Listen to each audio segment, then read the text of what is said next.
Wo jaba wo akasa wunim a day wutumi ne mba 4 na eda ansa wetumi aya sorry you and I sa nyama ne bi na me hu ye nyina nti na mama respect bi mu enkwala nketekete a woni omo de dane ade ejimi na wote Ghana ho woni nkrofo na omo te Ghana wo ka sa abroche ye Ghana ho Prophet Ojaba again chese all trendy gidi oni Casio na minim so o masem ne to atwa se etuo ntwa kwa fake. This is just the beginning. We na Castro Beka said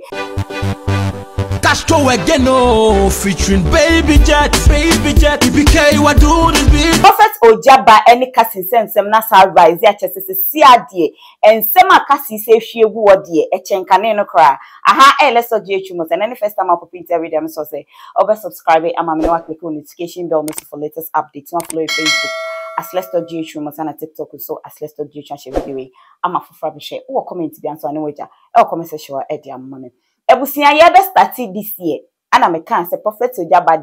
the one who nsem AC back to back no odi agora wo ho 2025 ni nyina ye ne dia eno ana da wo ye o chese ne hu nsem akasi ede begu abonten side chick catch le say wa mu nani dwe a ode nsem ebeto social media so be kire ekwaye oni sofu ihie ekwa mo fa so da enyi nsen abortion ni mu nsem ema ye maame dan na samwa kwade ne wo be gi mu achese be ye ntokwatenten no asa sorry bi ma se si akasi ebuafu yie na die na amakasi buafu ne nsem a woka nyina ne se bloggers bi belong to Prophet Ojaba ade omuye ne sisi anani nje ho hwe o screen so wo se video bi twagu anything omuye post involve Prophet Ojaba na ne ho kani a na ne omacho caption chese pains lady ka na chese nsem no hwe caption na yesi akutie bi anim nivra etikasi se ono ho ne nkofo send videos ni man no aunt na say ema ye mfa nanim entwitwiri form because empratwe wonsem yi maka ma kyerese Ghana fo ayemu a amatwetwa adenti ana wote ne baabi na wo bloggers be try so mu gu nanim ase na so betina ho no waye din ahye ne ene kasi ebe so live ma Prophet Ojaba ensem de wo hwie bi egu ho ankasa me fa me ho be eye mi case oto nyum ada na wo birthday no ama na nto nyum ama ada na mu posti a no wo birthday ni we nyina no wo ye no ada na wa ma wo yira nto nyuma ma Ojaba na mu posti wi ana makofa me din aba beto so den na moji wo me ha J1 wa bodama na J1 wo ma me watete wo hu wagimi wo hu mu fi se me ye cool sa menye cool sa o ye din na maye na me temo osisi obi ode ne ho bebe bia will give it to him boot for boot obi ode ne ho wo be ye bia so wo beji duabo wo be ye bia me de mani bi beba wo so me de Bible ne Nyankopon beto nche me bo dua ma wewu na next time wo be ka obi asema be wu se dia be na bremanin kasa wa obi ti ne baby obi dwe ne ho din na de bia Ojaba wo ne nkrofo you will not think ne bia na mo ye post na mo bo me din asem yi ba ye fiti start fiti January February ye month be aden na de bia na mo ye post na mo bo me din de bia mo ye post sisi a wa ye post and wa ye post mienu kwa wo di me din na atoso lady ka aden maye mo den na mo gi afri me ho den na mo gi afri me ho bi dia mo ye mo kofa nkrofo ekoye settings ekoye recordings se me dia sofo echi se osofo bi amba abonten be ka se me kodi na echi da mo koye settings bebre ni nyina fa sisi adem biom na mo gi afri me ho yeah the thing is he can't get over you mo gi afri me ho mo ka dia mo nkrofo mo ka dia mo gi afri me ho wo Ojaba wo akasa wunim wo ankasa kasa me and you between me and you know say enya Nyankopon na wo ne ye adwuma no a day wutumi ne mba 4 na eda ansa wetumi aya sorry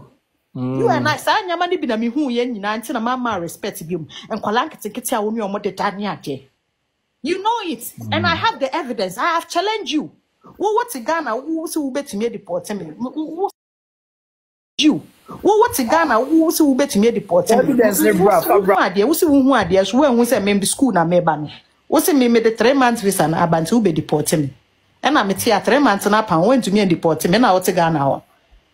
me twen wa abrochira na kwa wo ba me meche wo ha because me my own report ato adada nti e twen we jimi na what Ghana ho wo ne nkrofo na omo te Ghana wo ka sa abrochira Ghana ho wo nkrofo na omo aye omo jimi nyina ni UK fo na omo go ne wo bloggers na me mate obia ona menyom 111111 sa jimi na mode ti Ghana ho na madwen mu abroche ha se ba mi internet so me behwe bibi na masere me post me pictures a mesa na masere sere na makwakoda me ni obia ho time me ndwe obia ho me nya BBL wo yire na waye BBL wakoye ne ton wa na akan se wa ma wo yire sika koye ne ton wa ma ne sika koye to me tap nti oso yon wu biem waye ne sin nyina ne sin egu nanum nyina waye me mesin natural me to ye natural me to ye flat kra ye mi amade no na yankopon de ma me nkoye to me tap me nkofa bibia ntwetwa me to nti se mwanya musika na mu didi mu nkwasi asem na mu bro nkrofo bon nkrofo ewu edi nkrofo ewu bon nkrofo fom bokis to settings to nkrofo so ejiji o musika na mu de ye dia mo be ya obi ba out na nse ya be kan ebusia eno no chese kasi be hwie ni nsem gu wona na Prophet Ojaba nso ko kate some part of eye kasi in the live no ana woni eni ewu player na oma chese voices na esri o masre sa chese onye na adwene se ono no kasi kan asem a obetwa so chese kasi kan o de behia na nkasa galamsey apart from that oye kosan ye galamsey abusia after say Prophet Ojaba yes ade egwe ya kire se ohuru kasi akoma yie no ana kasi bufu no ba bi mu no be ye post we about that a very guy na ode bi o kasa o posting na ode captions ne mano I no na man bufu na akotwega bi mu no boy ni did international J1 enti post akasi be ye man ni say international J1 I have given you enough respect. After all the insults and sentence, I have not spoken. Leave my name out of your post. Papa Bleacher, don't let me go off because you won't like it at all. Not just idea kasi be posti ye what I say. Kasi sa ti one or you say no. It was for check camera beam. Then you was ba no was the information every information day. Any say international J1 yi any about be also DD Leo. Any Prophet Ojaba himself there one fan spell we see. I want to make a grad and hasen. Who ye bema for was and quite grad and so be incrasiful.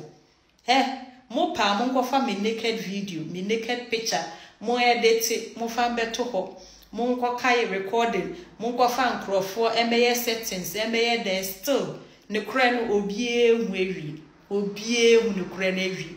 obie, everybody knows the truth. And whatever I said, obiswa ababeka, the same thing. Nipo ababeka, ono wa yeduma 8 years. Me nim wo bebia. Before I say ba Ojaba oba family kra na woni sa nipa we atete muntem atete. Ema wodi kro no ato no so apam no wa asori mo pa sa ba be fam. Nti nimpo me nim sa asem we mu enso epia bonten. Other girls are what threat o mu nyina.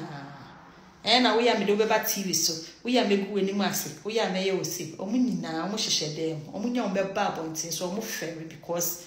nkrofo be yi omu akase na wonim se wo yire na wo se na wo be ma no so wonim se wo yire na obefa obi ba wonim se wo yire na obefa obi ba wonim se wo yire na obefa obi ba weni hu sofo mu a bia nkwala nketen nkwala nketen na woni omodeda me di meni ehu dia me di meni ehu na meka and nobody can do foko to me because I saw you in the act and I caught you in the act. Shameless man. The more a woman or bloggers now attack him and the more na me so me ba out me ba be kasa because it's here and me use social media how we dia ye bu kwasia. I will talk now. Nobody can stop me. Means row. Who want me ye me who? Who name say who now was say Nyankopon? Who ni power say Nyankopon? This I will fake powers now. Possum powers now. Wono. Nyankopon be brewasi Ojaba. Jan kwasi assembly di na me ni mbre wo yere. Wo yere onye me hwia me ni ba be bre no. Nti jai said, "Wo budema wo bloggers na compare me." Ashawo ni bema. Abusiana chese said the madinka aka me 2025 for who? For Prophet Ojaba odi agra ho. Said the uncle fire o maje so be man a trade or be trade the whole year. Enya sem keto akra chese kasi same. So omodi hia me du or the be mo omudu. Prophet Ojaba nso ye na adwen say kasi be kasa 10 on so be wa be kasa 10 nti ene ntokwa we de eye long arguments. And I said a long fight and ya dear to a baby channel. It's me many idiot tree. Updates before Obama the baby because I can also be follow Facebook. As let's talk GH must on TikTok so as let's talk GH video. I'm a for any be ashe. Be ding Edin and Nake Santa. Macram.